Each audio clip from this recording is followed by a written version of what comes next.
안녕하세요, 고마철씨입니다. 자, 오늘은 홍콩 사태로 인해서 부동산 수혜를 볼 수 있는 곳이 왜 방콕이냐에 대해서 알아보도록 하겠습니다. 일단 홍콩에 대해서 간단하게 알아보도록 하겠습니다.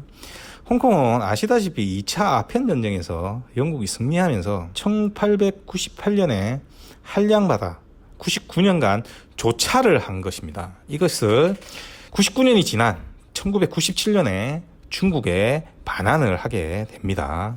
대신 그냥 반환한 건 아니고요.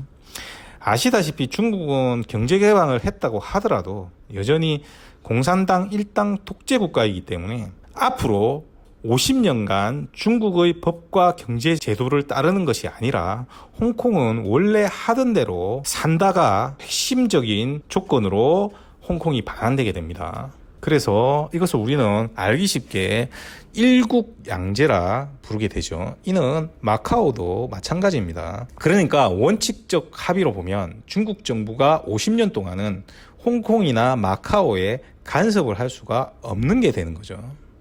그런데 중국이라는 나라가 약속을 지킨 적이 없습니다. 항상 시진핑이 집권하고 난 이후 중국이 굉장히 문제가 많습니다. 홍콩 사태 같은 경우는 중국이 계속 선을 넘었기 때문에 시위가 일어나고 있다고 보시면 됩니다. 일단 일국양제의 비극의 시작점이 언제냐면 2009년으로 거슬러 올라갑니다. 행정장관이죠. 이 사람 캐리람, 말 많은 사람. 요 행정장관이 국가원수나 다름이 없습니다. 근데 이 국가원수를 전두환이 체육관에서 뽑혔지 않습니까? 요것도 똑같이 체육관에서 뽑습니다. 그런데 원래 이 행정장관은 딱히 권한이 없었습니다. 근데 이것이 이제 문제가 된 게 2009년에 대만이 선거에서 천수이벤 이분이 당선이 됩니다. 대만 독립하죠. 그러면서 이제 중국이 위기감을 느낍니다. 그래서 중국이 반분열 국가법이라는 대만 독립 방지법을 만들게 됩니다. 그런데 요 만드는 김에 좀 불순분자들이 많은 홍콩, 마카오, 티베트, 신장 이런 동네도 아예 독립 같은 이야기 못하게 묶어서 넣어버리게 되는 거죠. 그러면서 홍콩 특별자치행정구 특별법 이것이 중국 전국인민대회 즉 전인대회 사전 승인을 받아야지만 개정이 가능하게 바뀌게 됩니다. 그러면서 행정장관의 위력이 좀 더 높아지게 되죠. 결국 입법권이 대규모로 침해받게 되는 상황이 온 것이죠. 물론 이때 홍콩인들은 시위를 했습니다만 그렇게 지금처럼 크게 시위를 하지 않았습니다. 별일이 있겠냐며 대수롭지 않게 생각을 했죠. 근데 이게 큰 착각이 결과를 낳게 됩니다. 그래도 차라리 이때는 후진타오 시절이었기 때문에 시위를 했으면 좀 나았을 것입니다.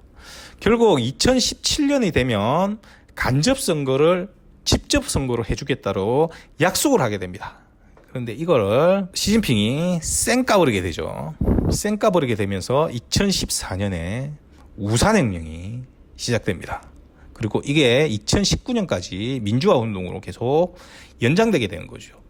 그러다가 코로나가 터지자마자 시위가 줄어드니까 2020년 5월 28일에 홍콩 보안법이라는 것이 통과가 됩니다. 결국 홍콩의 사실상 이것으로 끝났다고 보시면 됩니다. 왜냐하면 이 홍콩 보안법은 유신 시대의 긴급조치와 유사하다고 보시면 되기 때문이죠. 저렇게 많이 나와서 시위하는 것은 여러분들도 이제 이해를 하실 수 있을 것입니다. 홍콩의 인구는 홍콩에서 자란 홍콩인의 비중이 85%가 넘습니다. 이 사람들 보고 중국식으로 살라고 하면 살 수가 없는 거죠. 완전 자유주의와 민주주의 체계 속에서 살아왔던 사람들인데 50년 동안 안 건드리겠다 해놓고 갑자기 공산당 일장독재의 사회주의 국가에서 살라고 하면 살 수가 없는 거죠. 자, 거기에 시진핑은 이미 일국양제의 종료 시점인 2047년에 홍콩을 합병하겠다고 선포를 했습니다. 그러니 홍콩의 시간은 이제 27년밖에 남아있지를 않습니다. 자, 그러면 여기서 홍콩이 차지하는 경제적 비중과 역할을 봐야 합니다. 일단 비중은 많이 줄었지만 역할은 여전히 중요합니다. 홍콩의 자유도는 방임 수준입니다. 몇 가지 살펴보면 이자 배당에 대한 세금이 없습니다. 유류, 주류, 담배에 붙는 특별 소비세를 제외하고 부가가치세가 없습니다. 상속 증여에 대한 세금이 없고 양도소득세도 없습니다. 관세도 없고 홍콩 밖에서 얻은 소득에 대해서는 세금 자체가 없습니다. 거주자와 비거주자 간의 과세 차이도 없습니다. 원천 징수 제도도 없습니다. 법인세율은 16.5%로 세계 최저 수준입니다. 그냥 조세 제도만 봐도 왜 홍콩이 금융 허브가 되었는지 또 부동산 가격이 왜 세계 최고인지 알 수 있으실 겁니다. 물론 다행스럽게도 홍콩이 바로 모든 권위를 상실하게 될 가능성은 제로에 가깝습니다. 왜냐하면 중국이라는 나라가 제도적으로나 사법적으로 도저히 신뢰가 불가능한 나라이기 때문에 아무리 상하이나 선전의 금융시장이 커진다고 하더라도 SNS도 불어인 나라에서 홍콩은 거쳐가는 중개금융의 관문을 분명히 할 수밖에 없습니다. 다만 이렇게 계속 사법권에 간섭을 하게 되면 투자자들은 당연히 불안하게 되겠죠. 그러면 미국처럼 홍콩에 대해서 규제를 가할 수도 있고 홍콩에 대해서 금융거래의 일부분을 금지할 수도 있습니다. 이 부분들은 서방 세계 국가들에게 딜레마로 작용할 가능성이 굉장히 높습니다. 그래서 세계경제자유지수 1위던 홍콩이 싱가포르에게 밀린 것만 봐도 투자자들의 불안이 어느 정도인지 알 수가 있을 것입니다. 사실 큰 문제는 부동산이죠. 상하이나 특히 선전의 부동산이 어마어마하게 비싼 이유가 바로 이 금융시장이 커졌기 때문입니다. 유동성 때문이죠. 사실 홍콩의 부동산이 비싼 이유는 자금이 홍콩으로 흘러든 다음에 이 자금이 부동산으로 치환되는 과정을 거쳤기 때문입니다. 쉽게 어마어마하게 많은 자본이 양쪽에서 흘러들었는데 이 유동성이 넘치는 데다가 부동산 부양책을 냅다 시전을 해버리니까 그냥 동네가 헬이 돼버린 거죠. 특히 중국 사람들은 해외 부동산이라면 환장을 합니다. 중국 사람들이 해외에 집 살 때 한국 사람들처럼 꼼꼼히 따지지도 않습니다. 우르르 몰려와서 단체로 우르르 사버립니다. 왜냐하면 목적이 다르기 때문이죠. 중국 내 자산을 해외로 돌리는 것이 중국 사람들이 해외에 투자하는 첫 번째 이유입니다. 보통 이런 자금은 금융으로 가지고 있는 것보다 부동산으로 치환하게 됩니다. 이해하기 쉽게 말씀을 드리면 제3세계의 어떤 정치인이 돈을 빼돌렸다고 합시다. 이리저리 법인을 여러 번 거쳐서 돈 세탁을 해도 결국 부동산으로 바꾸는 게 금융으로 가지고 있는 것보다 훨씬 낫습니다. 그러니까 해외에서 부동산을 투자를 하는 것은 중국법으로도 불법이 아닙니다. 합법적인 것이죠. 그러니 온갖 자금이 다 흘러나와서 해외에서 부동산으로 바뀌게 됩니다. 그러니 중국인들이 해외로 눈을 돌린 초창기에 일국양제로 다른 체제인 당시 홍콩에 얼마나 많은 돈이 몰려와서 얼마나 많은 돈이 부동산으로 치환되었겠습니까? 여러분들이 홍콩에서 좀 괜찮은 10평짜리 원룸에서 임대 하나 받으려면 월 500은 좋게 나옵니다. 여러분들도 집값 높다고 아우성이지 않습니까? 홍콩인들도 집값이 오르면서 불만이 폭주하게 되죠. 왜? 홍콩인들 임금은 크게 상승하지 않았습니다. 따라서 홍콩은 부동산 상승으로 서민들의 삶이 정말 힘들게 된 겁니다. 그래서 홍콩 시위에 나선 사람들의 이유 중에는 이러한 부동산 폭등으로 인한 불만의 문제도 당연히 존재를 합니다. 그러니 중국 정부가 사법권에 간섭을 하기 시작하면 당연히 홍콩 부동산 시장도 사실상 막차라고 보는 게 옳습니다. 결국 27년 시한부 인생의 홍콩 부동산 자금은 서서히 이탈할 수밖에 없고 중국 정부가 다시 이것을 동결하기 전에 해외로 나갈 수밖에 없겠죠. 자, 그런데 동남아에는 딱히 이 자금을 회수할 나라가 많지를 않습니다. 여러분들 싱가포르를 떠올리실 텐데 싱가포르는 화교들이 만든 금융국가이기 때문에 당연히 대부분의 자금은 싱가포르가 빨아당길 수밖에 없습니다. 이는 제도만 봐도 알 수가 있죠. 완벽하게 대체를 할 수 있는 나라는 싱가포르밖에 없습니다. 그런데 싱가포르는 부동산으로 치환되지 못합니다. 왜냐하면 싱가포르는 자가 보유율이 93%에 달합니다. 그리고 그만큼이 국유지입니다. 즉 싱가포르는 HDB라는 독특한 정책으로 인해서 부동산을 투자할 수 있는 국가가 아닙니다. 쉽게 얘기를 해서 여러분이 1억 주고 HDB로 집을 사면 팔 때도 1억에 팔아야 됩니다. 물론 고소득자는 HDB에 영향을 받지 않기 때문에 오차드 같은 곳의 집값은 끝없이 올라갈 수도 있습니다. 그러나 너무나 공급량이 없기 때문에 한계를 가질 수밖에 없는 거죠. 그런데 미중 무역 분쟁 이후에 미국으로의 자금 유출을 중국 정부가 철저하게 관리하고 있습니다. 오히려 자금을 빼고 있죠. 자, 그런데 모든 자금이 호주나 캐나다로 흘러 들어가지도 않습니다. 호주나 캐나다는 자본금 규모가 투자를 하기에 꽤 큽니다. 그러니까 접근성이 상대적으로 떨어지게 됩니다. 그러면 나머지 자금은 어디로 갈까요? 자, 그런데 동남아에는 이 자금을 먹을 나라가 몇 나라가 안 됩니다. 자, 왜 그런지 살펴드리겠습니다. 여러분들이 척하면 베트남을 떠올리시는 분들이 많습니다. 그런데 베트남은 화교 자본 자체가 없습니다. 베트남 사람들은 중국 사람이라면 싫어하기 때문에 호치민은 화교를 악의 축으로 봤습니다. 그래서 통일 베트남이 되면서 화교들은 저렇게 보트피플 신세가 되죠. 그래서 프랑스 같은 나라 가면 중국집에 베트남 요리 쓰는 것들이 굉장히 많습니다. 베트남 화교 출신들이 와서 중국집을 차린 경우가 많기 때문이죠. 그런 거 따질 필요도 없이 베트남은 중국이나 제도가 도찐개찐이라 기껏 해외로 자본 탈출시켜서 베트남에 투자할 이유가 하나도 없습니다. 인도네시아는 비거주 외국인 투자가 안 됩니다. 대만에 투자할 리도 없겠죠. 그리고 캄보디아나 미얀마나 라오스는 그럴 역량이 되는 나라가 안 됩니다.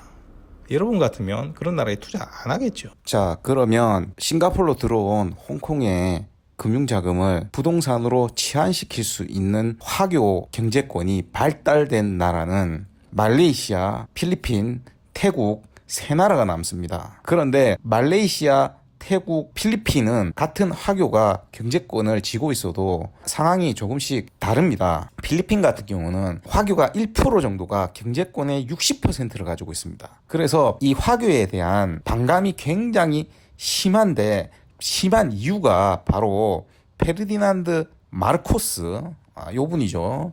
요 분이 1960년대만 해도 필리핀이 전 세계 GDP가 20위권 안에 들었습니다.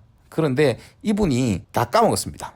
필리핀 경제를 다 몰락을 시켰죠. 근데 이분이 바로 화교입니다. 그래서 실제로 화교에 대한 반감이 굉장히 심한 나라입니다. 그리고 말레이시아나 태국에 비하면 치안이 그렇게 좋지를 않죠. 실제로 중국 사람들이 태국이나 말레이시아에 비해서 필리핀에는 많이 투자를 하고 있지는 않습니다.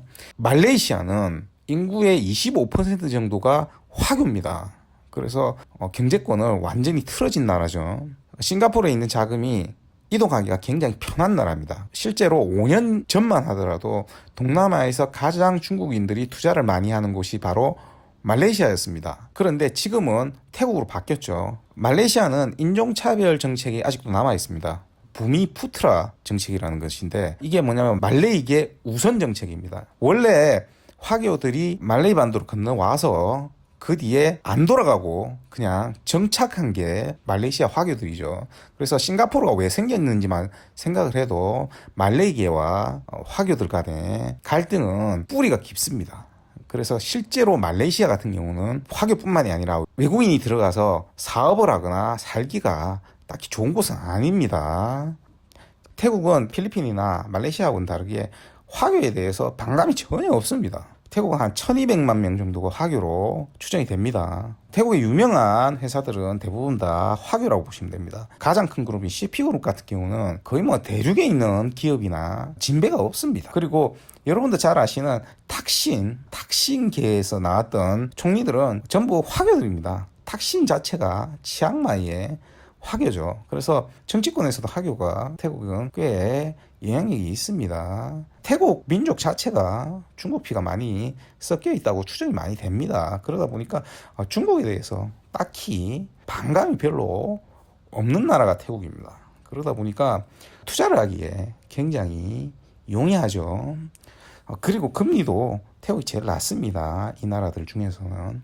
태국은 부동산 오르는데 들쑥날쑥이 없고 콘도 같은 경우는 외국인이 사는데 제약이 없기 때문에 그러한 측면에서 아주 좋죠. 뭐 말레이시아도 마찬가지고 필리핀도 마찬가지지만 유오비은행 같은 경우는 방콕 같은 경우는 어지간한 곳에 가면 유오비은행이 다 있습니다. 그냥 일반 태국 시중은행 뭐 카시콘이나 방콕은행처럼 유오비은행 굉장히 많습니다. 예전에는 유오비은행에서 중국인들 같은 경우는 대출도 해주고 했었습니다. 조건들만 확인을 해도 가장 수혜를 볼 수 있는 곳은 태국밖에는 사실은 없습니다. 그리고 방콕 부동산은 굉장히 저평가되어 있고 저렴한 수준입니다. 시장의 흐름도 굉장히 안정적인 시장이죠. 그러니 일본 같은 나라가 미친 척하고 부동산 유치를 어마어마하게 하지 않는 한 동남아권에서 그나마 홍콩에서 이탈된 부동산 자금을 먹을 수 있는 나라는 태국과 말레이시아 두 나라밖에 없게 되는 겁니다. 그 중에서도 태국이 훨씬 더 수혜를 볼 수 있는 확률이 높은 나라고, 실제로 중국인들이 가장 선호하는 시장은 미국도 캐나다도 아니고 태국입니다. 태국은 조세제도조차 부자들에게 매우 유리하게 짜여져 있습니다. 실제로 이미 이러한 현상은 작년부터 벌어지고 있습니다. 코로나 청정국가까지 되어버렸기 때문에 이제 태국 정부도 대놓고 부자들만 들어오라라고 얘기하고 있죠. 유럽에 배낭여행객 이런 애들 오지 말라는 겁니다. 자, 실제로 그래서 중국 기업인이나 부자들부터 입국 금지를 푼다는 얘기는 이미 공공에 난 이야기라고 볼 수가 있는 거죠.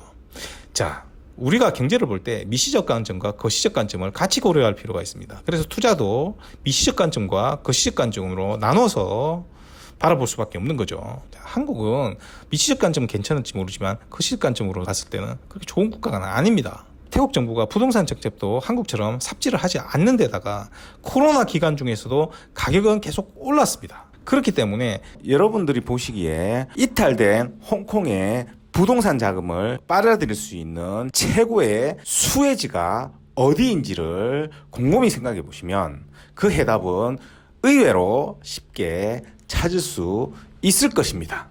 다음 시간에는 지금 입국을 못 하시기 때문에 아예 쇼룸 찍어서 콘도마다 설명을 한번 해드릴까 합니다. 많은 기대 부탁드리면서 저는 이상 방콕에서 고마저씨였습니다.